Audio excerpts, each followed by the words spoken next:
Hello everyone. તો આજે ફરીથી આપણે લિટલ પોઝિટિવ ટોકમાં એક સરસ મજાની નાનકડી પોઝિટિવ વાત લઈ લઈએ. તો જનરલી આપણે કેવું કરીએ છીએ કે એવરી મંથની સ્ટાર્ટિંગમાં ડિક્લેરેશન કરીએ છીએ, બરાબર છે. તો last month June month was my birthday month as well you know. અચ્છા, હવે ડિક્લેરેશન સૌથી પહેલાં તો આપણે શા માટે કરીએ છીએ એ ડિસ્કસ કરી લઈએ. કે ડિક્લેરેશન કરીએ ત્યારે એ વાત ખાસ ધ્યાન રાખવાની કે જનરલી પરિસ્થિતિઓ આપણું ભાગ્ય લખી દે છે, પણ આપણે ભગવાનને પહેલેથી જ વિશ મૂકી દઈએ છીએ કે આ મંથમાં મને આટલી વસ્તુ જોઈએ છે. તો આપણે પરમપિતાના વહાલા બાળકો છીએ, તો ભગવાન હંમેશા આપણી વિશ પૂરી કરવાની પૂરી કોશિશ કરે છે, બરાબર છે. તો જ્યારે પણ આપણે પોઝિટિવ હોઈએ છીએ ત્યારે એવું કહે છે ને કે નેગેટિવ નહીં વિચારવાનું, તથાસ્તુ બોલાતું હોય, બરાબર. તો હંમેશા આપણે પોઝિટિવ રહેવાની જ કોશિશ કરવાની અને પોઝિટિવ જ વિચારવાનું.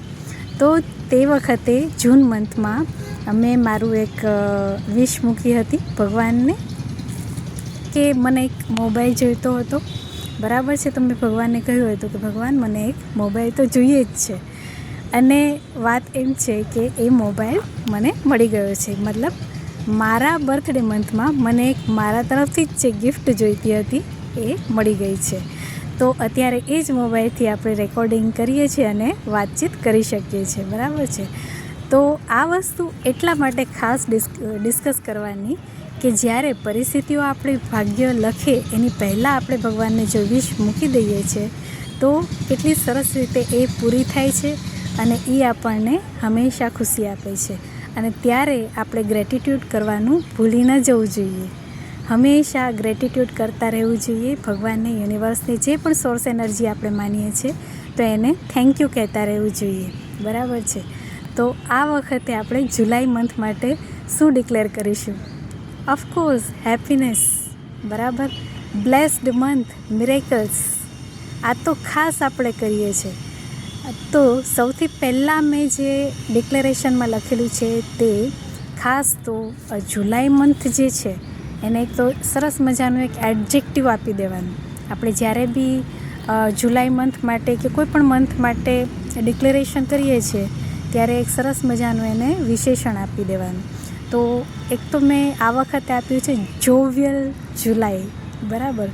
તો કેટલું સરસ વિશેષણ આપ્યું છે, જોવિયલ જુલાઈ. તો આઈ વેલકમ જોવિયલ જુલાઈ 2025 એટલે મેન્શન કરવાનું કે every year July month will come, બરાબર. તો ભગવાનને સ્પેસિફિકલી આપણે કહેવાનું છે કે 2025નું જુલાઈ મંથ મને આવું જોઈએ છે, બરાબર. તો એક તો ખાસ તો મેં એમાં એઝ યુઝ્યુઅલ મને new contacts, new positive lovely people ગમે છે, બરાબર. તો મેં નવા લોકોથી કનેક્ટ થવાનું અને એ લોકોની આસપાસ રહેવાનું આવું મેં વિશ મૂકેલી છે, સરસ મજાની. ન્યૂ રિલેશન્સ, બરાબર, ન્યૂ કોન્ટેક્ટ્સ, આ તો બધું આપણને ગમે જ, બરાબર છે. તો એટલી સરસ એક વિશ. ન્યૂ પ્લેસ ટુ વિઝિટ, નવી જગ્યાઓ વિઝિટ કરવાની. તો આ બધી જ વાતો જે છે એ મેં ભગવાન પાસે વિશ મૂકેલી છે. અને ઓફકોર્સ સારું મજાનું કેરિયર છે, બરાબર, એ પણ આપણને જોઈતું જ હોય, સક્સેસ જોઈતી હોય દરેક વાતમાં. તો આ બધી જ વાતો આપણે ભગવાનને કહી દેવાની છે. અચ્છા, લખવાનું કઈ રીતે છે? Point wise. સૌથી પહેલાં બધા જ પોઈન્ટ્સ બનાવી લેવાના કે આપણે ભગવાનની પાસેથી શું જોઈએ છે, બરાબર. તો આપણને બહુ બધી ચોકલેટ્સ પણ જોઈતી હોય તો આપણે ભગવાનને કહી શકીએ કે ભગવાન મને બહુ બધી ચોકલેટ્સ જોઈએ છે, બરાબર છે. ઘણી વખતે આપણે આપણી પાસેથી જ કંઈક વસ્તુ જોઈતું હોય પણ આપણે એ ફૂલફિલ નથી કરી શકતા હોતા, પણ આપણે ભગવાનને કહી દીધું છે તો ભગવાન પોતાના રેકોર્ડિંગમાં લઈ લે છે અને પછી કોઈને કોઈ રીતે આપણી પાસેથી ફૂલફિલ કરાવી જ લે છે, બરાબર છે. તો મારી ઘણી બધી એવી વિશેષ છે જે હું કરી શકું છું પણ મારાથી હજી સુધી નથી થઈ શકી. તો હું ક્યારેક એવું કરું છું કે હવે અલ્ટિમેટલી ફાઇનલી હું ભગવાનને કહી દઉં છું કે ભગવાન મને આ વસ્તુ જોઈએ જ છે, બસ. તો હંમેશાથી આ વસ્તુ અને આપણે એક વસ્તુ ખાસ યાદ રાખવાની રહે કે આપણે જે છે એ ભગવાનના વહાલા બાળકો છીએ, બરાબર, પરમપિતાના વહાલા બાળકો છીએ. એટલે આપણે જે કાંઈ પણ વિશ લિસ્ટ બનાવશું અને એ ભગવાનને આપી દઈશું તો ભગવાન પૂરી કોશિશ કરશે, બરાબર. તો જુલાઈમાં મેં સરસ મજાનું વાતાવરણ પણ વિશ કર્યું હતું ને જે અત્યારે તમે જોઈ રહ્યા છો કે આજે જ્યારે હું જુલાઈ મંથના જ ઇનિશિયલ ડેઝમાં વિડીયો રેકોર્ડ કરું છું તો મારી આસપાસમાં થોડો વરસાદ પડી રહ્યો છે, એકદમ ગ્રીનરી પણ છે, બરાબર. આસપાસમાંથી બર્ડ્સ પણ છે, ઘણા બધા ઉડે છે અને કોઈ બર્ડ્સ જે છે એનું ચર્પિંગ તમને સંભળાતું જ હશે, બરાબર. કોયલનો અવાજ સંભળાય છે, બરાબર. તો અહીંયા નજીકમાં જ પતંગિયા પણ છે, બહુ સરસ મજાના ખિસકોલી છે.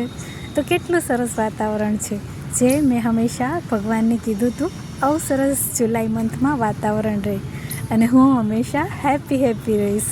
ઓકે, તો જે કાંઈ પણ આપણને વિશેષ જોઈએ છે એ ભગવાનને કહી દેવાનું અને આખો મંથ આપણે હાયર વાઇબ્રેશનમાં રહેવાનું. તો એના માટે આપણે શું કરવાનું છે, પ્રેક્ટિસ કરવાની છે. તો પ્રેક્ટિસના સેશન્સ હું અરેન્જ કરીશ જુલાઈમાં, બરાબર.